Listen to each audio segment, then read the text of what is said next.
बहुत समय पहले स्वर्गलोक में देवताओं के राजा इंद्र राज करते थे। वे बहुत शक्तिशाली थे, लेकिन धीरे धीरे उनमें अहंकार आ गया। उन्हें लगता था कि कोई भी उनसे अधिक बलशाली नहीं है। एक दिन महर्षि अंगिरस स्वर्गलोक आए। वे एक महान तपस्वी थे, लेकिन इंद्र ने उनके आगमन पर उन्हें आदर नहीं दिया। वे अपने वैभव में इतने मग्न थे कि उन्होंने आर्य को अनदेखा कर दिया। यह देखकर महर्षि ने कहा, हे इंद्र, तुम्हारा यह घमंड तुम्हें नष्ट कर देगा। बहुत जल्द एक ऐसा योद्धा जन्म लेगा जो तुम्हारी सत्ता को चुनौती देगा।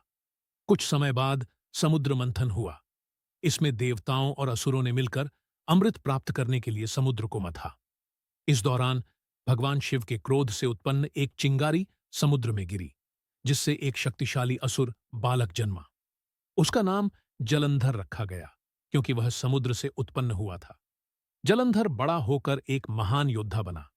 उसकी शक्ति इतनी अधिक थी कि देवता भी उसे पराजित नहीं कर सकते थे। समुद्र देवता वरुण ने उसे वरदान दिया कि जब तक उसकी पत्नी वृंदा पतिव्रता रहेगी, तब तक कोई भी उसे हरा नहीं सकता। जलंधर ने जब अपनी शक्ति बढ़ती देखी, तो उसने स्वर्ग पर आक्रमण कर दिया।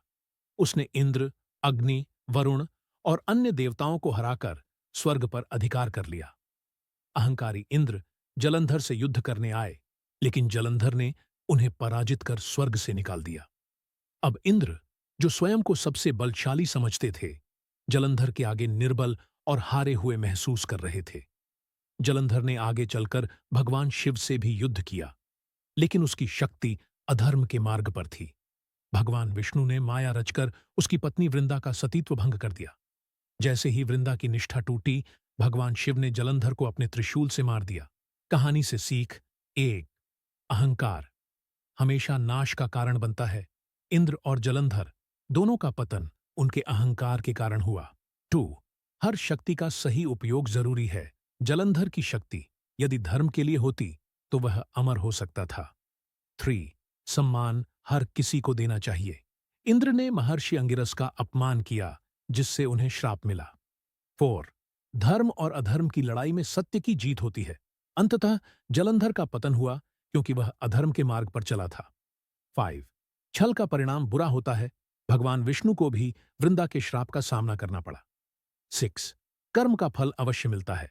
जो जैसा करता है उसे वैसा ही परिणाम मिलता है। 7. धैर्य और भक्ति सर्वोच्च गुण है। वृंदा की भक्ति ने उन्हें अमर बना दिया। 8. शक्ति का दुरुपयोग विनाश का कारण बनता है। जलंधर की शक्ति ही उसकी हार का कारण बनी। 9. नारी की शक्ति बहुत महान होती है। वृंदा के कारण ही जलंधर अजेय बना हुआ था। 10. असली विजय सत्य की होती है। अंत में भगवान शिव और धर्म की जीत हुई। यह कहानी हमें सिखाती है कि अहंकार और अधर्म का अंत निश्चित है और हमें हमेशा सत्य और धर्म के मार्ग पर चलना चाहिए। Thank you for watching. I hope you had fun and learned something new. See you in the next video. Don't forget to like, share, and subscribe, and hit the notification bell so you never miss a new video.